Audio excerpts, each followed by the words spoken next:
নমস্কার, আমি চয়ন আহমেদ। আমার সাথে আছেন একজন মানুষ, তার সাথে আপনাদের পরিচয় করাবো। অনেকেই হয়তো ছবি দেখে বুঝতে পারছেন কে। ইনি হলেন আকাশ পাত্র। বাংলার হেসেল নাম শুনেছেন। বাংলার হেসেল যে রেস্টুরেন্ট আরামবাগ দৌলতপুরে, তার কর্ণধার আকাশ পাত্রকে এই মুহূর্তে আমরা পেয়েছি। আকাশের সাথে আমরা কথা বলবো। আকাশ কিন্তু বিএসসি পাস করেছে। বিএসসি পাস করার পর আকাশ একটি কর্পোরেট সেক্টরে কিন্তু চাকরি করেছে বেশ কয়েক বছর। কিন্তু সেই চাকরি আকাশ পরবর্তীতে ছেড়েও দিয়েছে। কিন্তু আকাশের স্বপ্ন ছিল আকাশচুম্বী। তার স্বপ্ন ছিল আকাশকে ছোঁয়ার।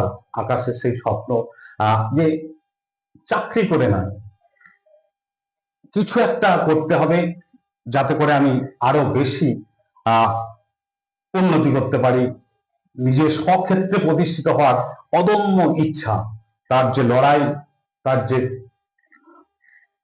তার যে লড়াই এবং নিষ্ঠা, সততা, সবকিছুকে একাগ্রতা করে সে কিন্তু তৈরি করেছিল বাংলার হেসেল। সেই বাংলার হেসেলের কর্মকর্তা আকাশ। আকাশকে স্বাগত। নমস্কার আকাশ। প্রথমেই আমি যেটা জানতে চাইবো আকাশ, সবাই আমরা জানি আকাশ তুমি বাংলার হেসেল যে তোমার রেস্টুরেন্ট দৌলতপুর আরামবাগ শহরের একদম কাছে, হাত বাড়ালি পাওয়া যাবে সেই দূরত্ব, অর্থাৎ ঢিল ছোড়া দূরত্ব যাকে বলে, সেখানে তোমার বাংলার হেসেল রেস্টুরেন্ট।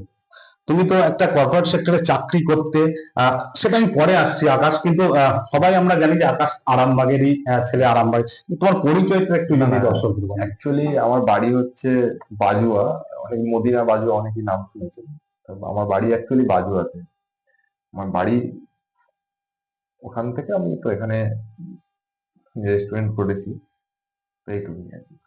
ঠিক আছে। আচ্ছা আকাশ, তুমি তোমার বললে তোমার বাড়ি। আকাশ, তুমি তো কর্পোরেট সেক্টরে চাকরি করতে প্রায় 4 থেকে 5 বছর হয়তো চাকরিও করেছো।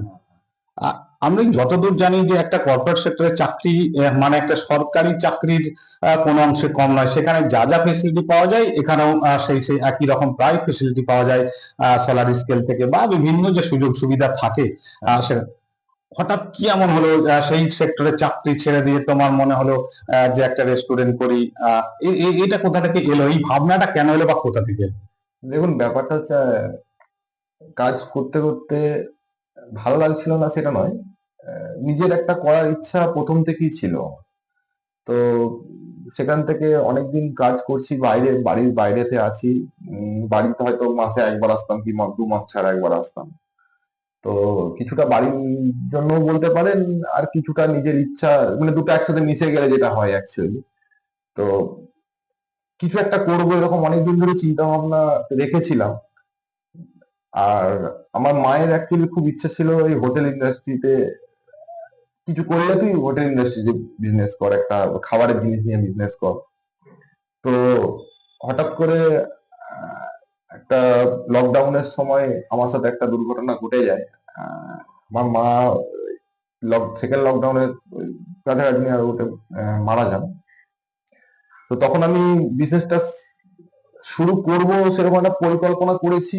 তখনও চাকরি আমি ছাড়িনি। তো তখন হয়ে গেল, বাড়িতেও তো আর মানে বাবা থাকেন, আমার ওয়াইফ আছে, এখন তো বাচ্চা আছে। কিন্তু তখন সেই টাইমে আমি ভাবলাম যে যখন আসতেই হবে, আমাকে চলে আসতেই হবে। তো বিজনেস যখন করবোই ভেবেছি, তো মায়ের যেহেতু ইচ্ছা ছিল যে আমি একটা হোটেল ইন্ডাস্ট্রিতে আসি, তো তার জন্য আমার হোটেল ইন্ডাস্ট্রিতে আসা, বেসিক্যালি রেস্টুরেন্ট ইন্ডাস্ট্রিতে আসার ওই কারণের জন্য।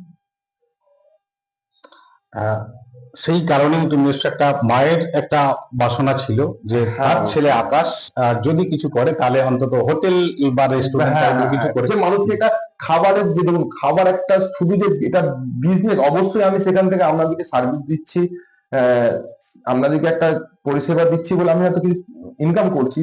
শুধু খাবারটা কিন্তু বিজনেসের মধ্যে নেই। খাবারটা একটা সবার কাছে, প্রত্যেকটা মানুষের কাছে ইমোশন, একটা একটা ভালো লাগার জিনিস। ঠিক আছে। তো সেক্ষেত্রে এইখানে এই ইন্ডাস্ট্রিতে আসা এই কারণের জন্য। যে তুমি তুমি তো সার্ভিস দিতে পারি যেন। মায়ের এক কথা, মায়ের যেহেতু চাকরি ছাড়বো সেহেতু মায়ের যে বাসনা ছিল সেই হ্যাঁ, সেই ব্যবসায় আমি করবো। হ্যাঁ, সেই ব্যবসায় অবশ্যই। তোমার তো একটা স্বপ্ন ছিল, আকাশ আকাশ তুমি আকাশ, তোমার একটা আকাশ তুমি স্বপ্ন ছিল, সেই স্বপ্ন কিন্তু তোমার বাস্তবায়িত হচ্ছে আস্তে আস্তে। এক কথা হয়ে গেছে বলাও যেতে পারে, কিন্তু সেটা বলবো না। হুম, কিন্তু স্বপ্ন তো অনেক বড়, কিন্তু অবশ্যই, আস্তে আস্তে অবশ্যই, সেই স্বপ্ন পূরণের লক্ষ্যে তুমি এগিয়ে যাচ্ছ, এটা কিন্তু অবশ্যই। আমরা বলতেই পারি। তো এখন এই যে চাকরি আর ব্যবসা, হুম। এটার কোনো পার্থক্য কি? দেখুন, চাকরি তো মানে কিছু, যতই চাকরি করি মানুষ হয়তো একটা সিকিউর লাইফ আছে, বাট চাকরির থেকে বিজনেস একটা কি বলুন তো, একটা আলাদা স্বাধীনতা আছে, একটা ভালো লাগা আছে, যেটা আপনি চাকরির ক্ষেত্রে পারবেন না। কিরকম, চাকরির মধ্যে অনেক বাউন্ডেশন থাকে, ইনকাম আছে, মাস গেলে আমি 30 তারিখে আমি স্যালারি পেয়ে যাবো, বা 2 তারিখে স্যালারি পেয়ে যাবো, ঠিকই, একটা সিকিউর লাইফ। আর এখানেতে এসে আমি পুরো, হয়তো আমার কিছুদিন গেছে, সেরকম সময় গেছে, ইনসিকিউর লাইফ, একটা কোনো মাসে হয়তো ইনকাম নেই, ঘর থেকে দিয়েছি, বা কোনো মাসে অন্যভাবে ধার করে এনে দিয়েছি, লোন করে এনে দিয়েছি, আর সেখানে তো একটা সিকিউর লাইফ। তাছাড়াও যদি কেউ ভাবে যে না, সিকিউর লাইফে কি বলুন তো, একটা একটা লিমিটেড ইনকাম বা লিমিটেড জায়গার মধ্যে থাকা, সেটা যদি ছাড়েন, আমি ইনকামটাই ছেড়ে দিলাম, ইনকাম আমার কম বেশি হচ্ছে। সেকেন্ড কি বলুন তো, মানসিক যে শান্তিটা দিনের শেষে, ধরুন আপনি খেলেন, আর আপনি এসে আমার রেস্টুরেন্টে খেলেন, যে আপনি বলছেন না এটা খুব ভালো করেছে ওরা, বা এটা ভালো হয়েছে। আমিও আপনাদের কাছ থেকে, সবার কাছ থেকে সাজেশন নিয়েছি, যখন আমি প্রথম শুরু করেছি, স্টিল নাও এখনো মানুষের কাছ থেকে জিজ্ঞাসা করি যে আমার কি ভুল আছে, কি ঠিক আছে। কেন বলুন তো, যদি আপনি ঠিক বলেন যে হ্যাঁ এটা ঠিক আছে, আমার ভালো লাগে, এই মানসিক শান্তিটা স্যার পয়সা দিলে পাওয়া যাবে না।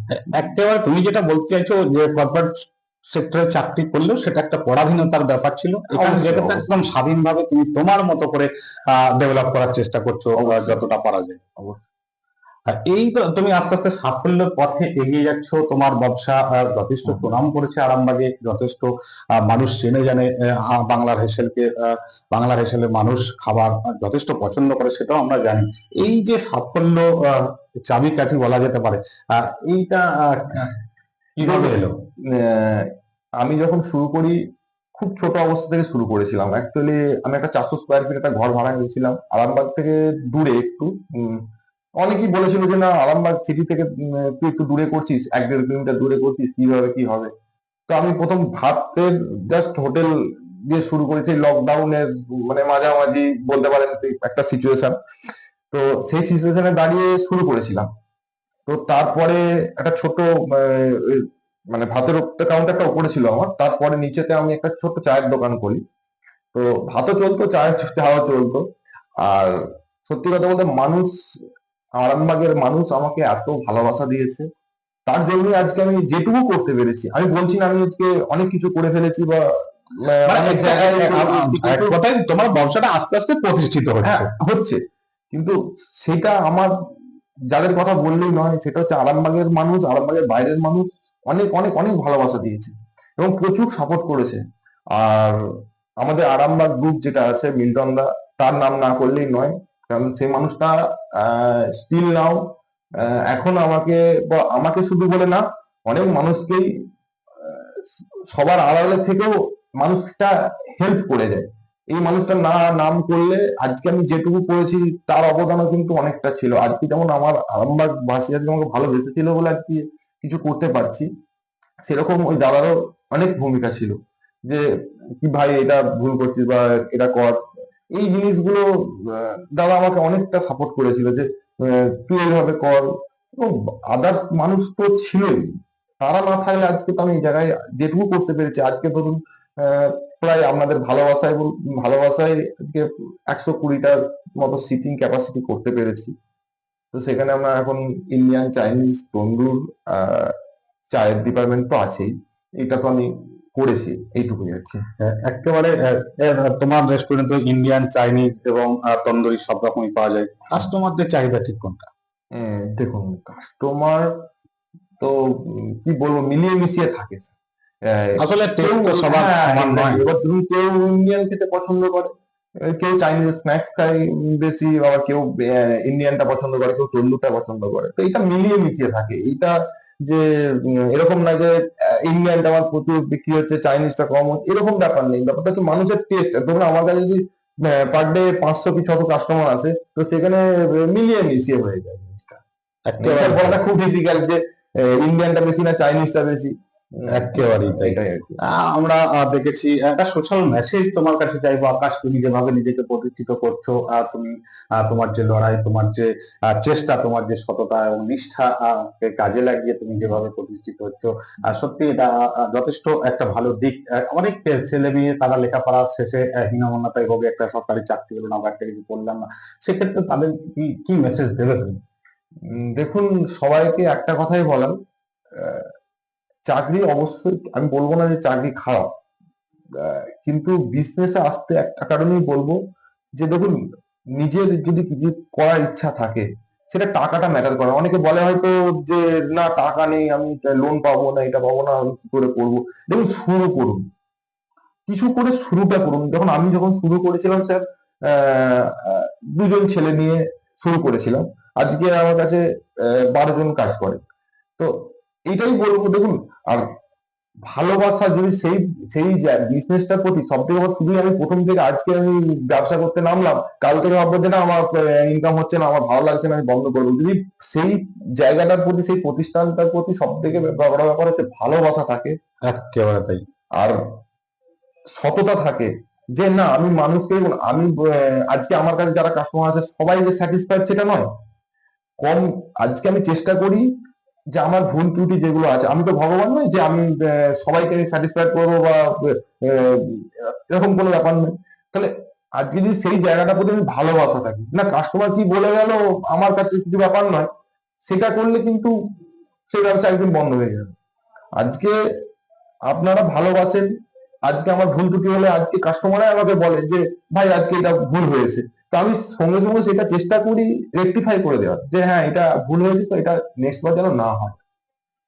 আর যারা শুধুমাত্র একটা বিজনেস, টাকা, লোকেশন থেকে বড় কথা, যারা সহকর্মী যারা কাজ করছে, তারা যদি সাপোর্ট থাকে, তারা যদি আপনার সাপোর্টে থাকে, আমি এইটুকু মনে করি, যেখানে ব্যবসাটা কোথায় করছি থেকে বড় কথা জানেন তো, আজকে আজকে আমার যে ছেলেগুলো আমার পাশে যারা প্রথম থেকে ছিল, যে আমার যারা সেফ বলুন বা সার্ভিসের বলুন বা ম্যানেজার বলুন, তারা প্রথম থেকে যেভাবে আমাকে সাপোর্ট করে গেছে, তো এরকম ছেলে যদি সত্যি থাকে, আর সেই প্রতিষ্ঠানের প্রতি যদি সেই মানুষদের প্লাস আমার যদি ভালোবাসা থাকে, সমস্ত কিছু সম্ভব, এভরিথিং ইজ পসিবল।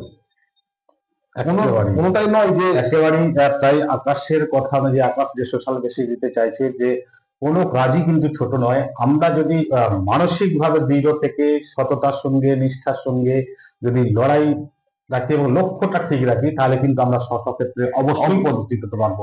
এটা এটা কিন্তু আকাশ বলছে। তাই আমরা যদি আমাদের লক্ষ্যটা ঠিক রাখি, তাহলে নিশ্চিতভাবে আমরা ক্ষেত্রে সকলেই আকাশের মতো কিন্তু প্রতিষ্ঠিত হতে পারবো। এই মেসেজ কিন্তু আকাশ, শুরুটা করুন শুধু, তাহলেই কিন্তু সাফল্য আসবে। অসংখ্য ধন্যবাদ আকাশ, তুমি এতক্ষণ আমার সঙ্গে সময় দেওয়ার জন্য। এবং বলে রাখি, আকাশের বাংলার হেসেল, অনেকেই তো বাংলা হেসেলে যান, খান, তার গুণগত মান নিয়ে জানি যথেষ্ট ভালো।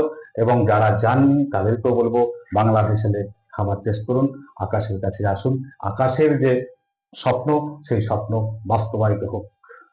ধন্যবাদ।